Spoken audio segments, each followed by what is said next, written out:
Hello hi అండి. అందరూ బాగున్నారా? ఈరోజు మేము వేరే ఇంటికి షిఫ్ట్ అవుతున్నాము. ఆ ఇల్లు కూడా మేము ఉంటున్న ఏరియాలోనే. మేము ఏ ఇంటికి వెళ్ళబోతున్నామో ఆ ఇంట్లో ఈరోజే పాలు పొంగించే ముహూర్తం పడింది. పాలు పొంగించడం ఎంత టైం కంటే 9 లోపలికంతా పాలు పొంగించేయాలంట. ఉదయం 8కంతా పాలు పొంగించడానికి కావాల్సిన సామాన్లన్నీ పట్టుకుని ఆ ఇంటికైతే వచ్చేసాను. ఫస్ట్ దేవుడి గది దగ్గరికి వెళ్ళి లక్ష్మీదేవి అమ్మవారు ఫోటో పెట్టాను.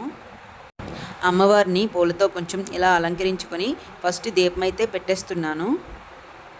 ఇలా దీపం పెట్టుకున్న తర్వాత పాలు పొంగించుకుంటున్నాను. పాలైతే అన్ని వైపులకి ఇలా పొంగాయి. పాలు పొంగిన తర్వాత ఇందులో బియ్యం, బెల్లం, పంచదార వేసి పరమాన్నం చేశాను.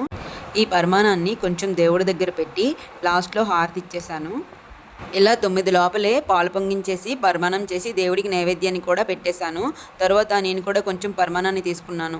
ఈ వీడియో నచ్చితే లైక్ చేయండి. బాయ్ అండి.